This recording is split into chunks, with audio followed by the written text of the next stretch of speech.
I did not come back to the model table yesterday afternoon.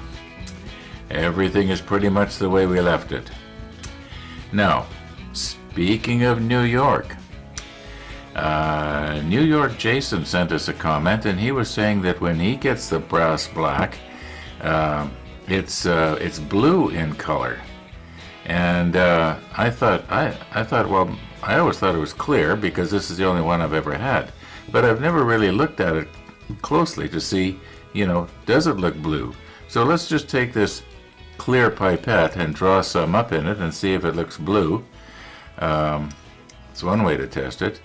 Now I had thought that when we actually used this stuff, the liquid turned blue after it had oxidized some of the brass. And okay, let's just check this out and see what we got here. I'll reposition everything.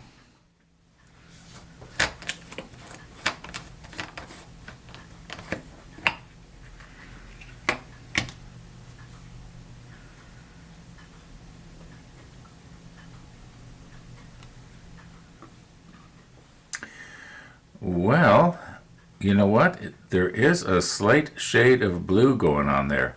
Now I know you've got the green cloth as a sort of a background, but it does kind of look a little bit blue.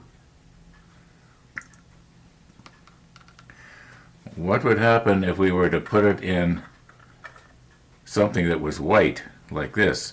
I know yesterday we weren't using it in something that was white. We were using it in actually it was a blue milk jug lid. Oh yeah. Okay. Let's just make it a little bit deeper.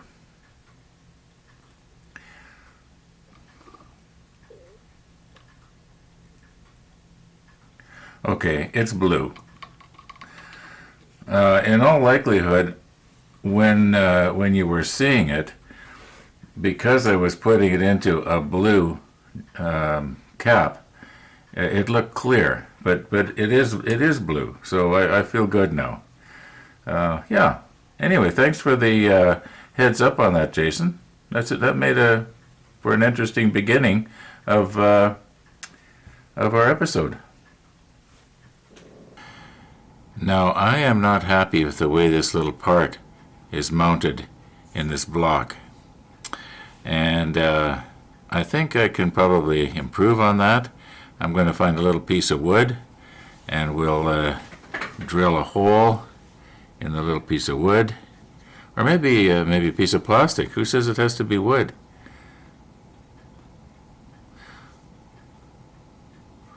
Okay, so if I find a bit that's approximately 48 thousandths of an inch, yeah, it shouldn't be rocket science. Okay.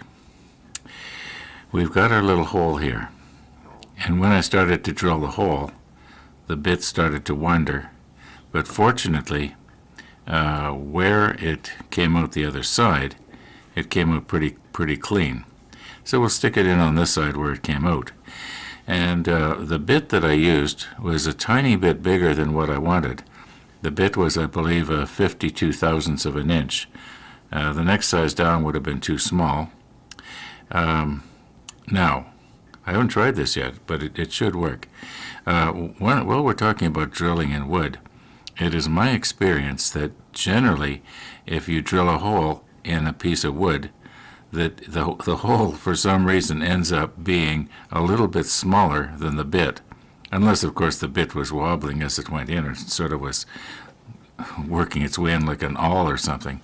But if the bit goes in cleanly, and the reason I think that the wood seems to shrink is that the wood doesn't really shrink so much as that there are probably little tiny burrs left in the hole as it goes down.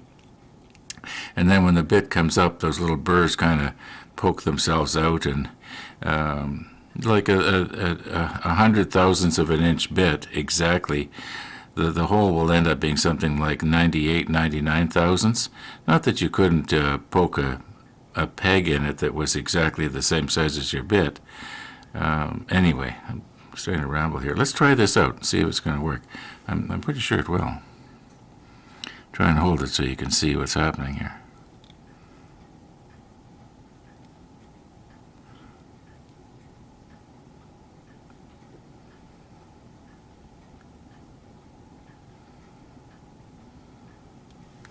I think that's going to work just fine.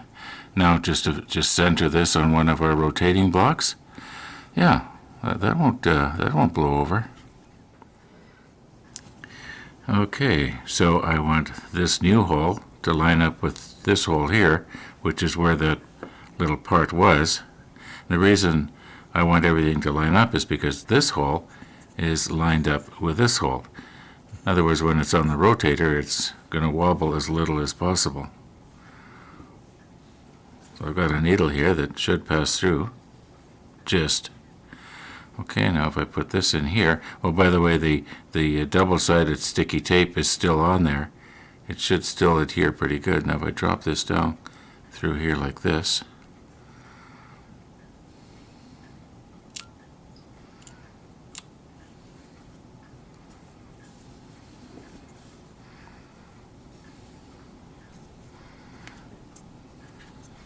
yeah, that should work.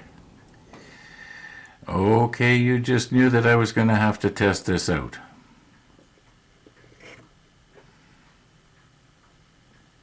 Not perfect, but pretty close.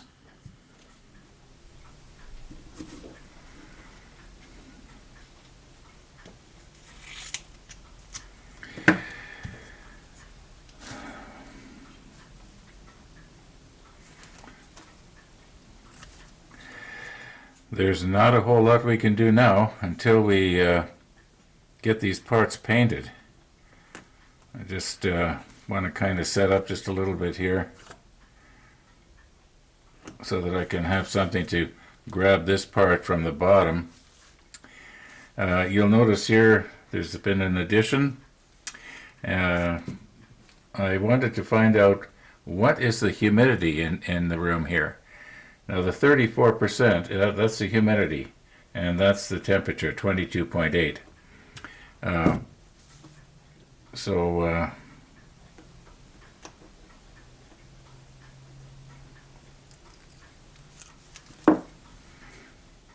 Remember, I got to be careful how I grab this now.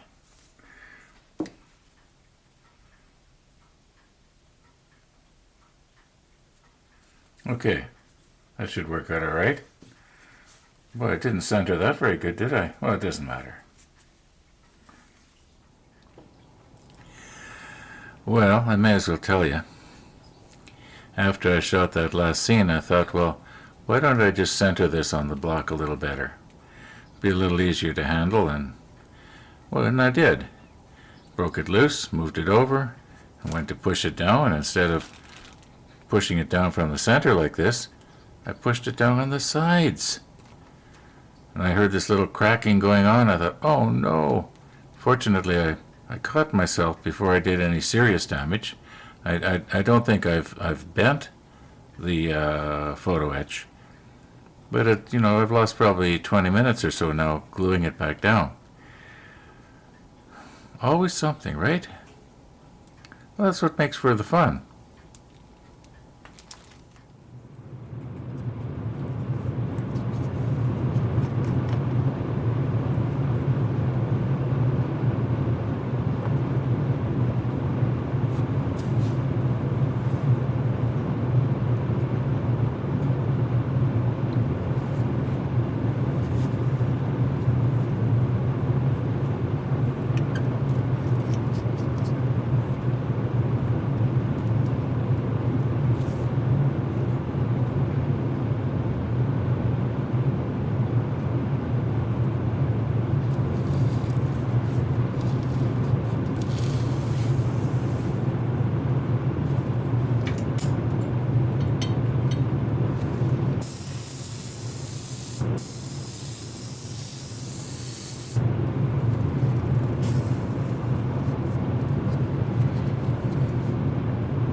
way too heavy on that one.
Well, as for this disaster, I guess we'll have to touch that up with a paintbrush.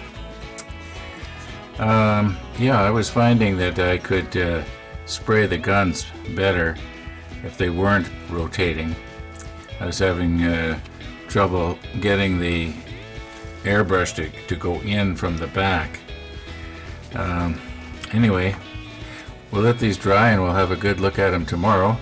I gotta clean up my airbrush yet, and I don't like to leave it, so I'm gonna just do my airbrush. And I know I said, I think a couple or 3 videos back, I said next time I clean the airbrush I'll show it being done, but I just simply do not have time now this afternoon.